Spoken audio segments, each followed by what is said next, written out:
बारंबार प्रणाम। मेरा नाम सूरज कुमार। लोकसभा चुनाव का समय करीब आ गया है। विधानसभा चुनाव के बाद नजर लोकसभा चुनाव की तरफ मुड़ चुकी है और इसमें सबसे पहला नाम आता है उत्तर प्रदेश का, जिसके लिए कहते हैं कि केंद्र की सत्ता का रास्ता यहीं से होकर जाता है। 80 लोकसभा सीटों वाली यूपी में 62 सीटों के साथ बीजेपी फिलहाल बहुमत में है और बसपा 10 सीटों के साथ दूसरी नंबर पर है। लेकिन बीते 5 सालों में काफी कुछ बदल गया है। बसपा का जनाधार सिकुड़ गया है, लेकिन ऐसी कई लोकसभा सीटें हैं जहां बसपा अब भी सपा और बीजेपी के लिए मामला बिगाड़ सकती है। इन्हीं सीटों में 2 सीटें जौनपुर जिले की है। जौनपुर लोकसभा क्षेत्र और मछलीपुर लोकसभा क्षेत्र। यहां वर्तमान राजनीतिक परिदृश्य दोनों सीटों पर त्रिकोणीय संघर्ष की ओर इशारा कर रहा है। जहां तक इंडिया गठबंधन का सवाल है, तो गठबंधन से दोनों सीटों पर सपा की ही दावेदारी के आसार जताए जा रहे हैं।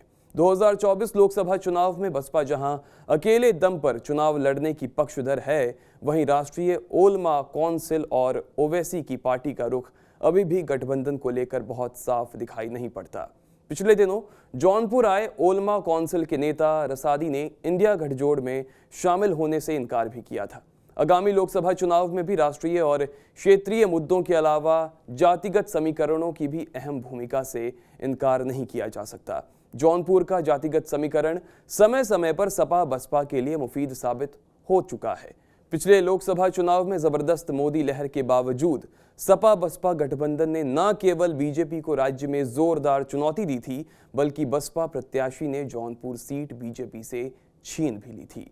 इसके अलावा मछली शहर सीट पर भी बीजेपी प्रत्याशी को मामूली अंतर से बसपा प्रत्याशी से जीत मिल सकी थी। रही बात जौनपुर लोकसभा क्षेत्र की, तो यहां अल्पसंख्यक मतदाताओं की बड़ी तादाद बीजेपी विरोधी खेमे की बड़ी ताकत मानी जाती रही है।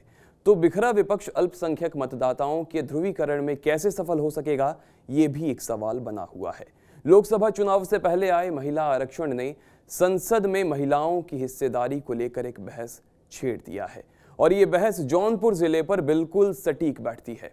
जिले की किसी भी लोकसभा क्षेत्र से अब तक कोई भी महिला सांसद नहीं बन सकी है। किसी भी महिला के चुनाव के जीतने की बात छोड़िए, यहां उन्हें प्रत्याशी भी बनाए जाने में कंजूसी बरती जाती है। पिछले जिले में शुमार इस जनपद में लोकसभा चुनाव कैंपेन के दौरान स्थानीय मुद्दे गुम हो जाते हैं। सारा अभियान राष्ट्रीय मुद्दों और जातिगत समीकरणों के इर्द गिर्द सिमट जाता है। मछली शहर को रेल लाइन से जोड़ने की बात भले ही लंबे अरसे से होती आ रही है, लेकिन किसी भी लोकसभा चुनाव में ये अब तक बड़ा मुद्दा नहीं बन सका। इसी तरह अन्य कोई भी स्थानीय मुद्दा चुनाव में छाप नहीं छोड़ सका। तो 2019 में जौनपुर लोकसभा सीट बीजेपी से छीनने वाली बसपा इस बार भी इस उम्मीद में है कि वो इस सीट को अपने हिस्से बरकरार रखे, लेकिन मौजूदा परिस्थिति को देखते हुए हाथी की सेहत अच्छी नहीं दिख रही है। यूपी की पॉलिटिकल खबरों के जर्रे जर्रे से वाकिफ होने के लिए देखते रहिए TV9 उत्तर प्रदेश उत्तराखंड।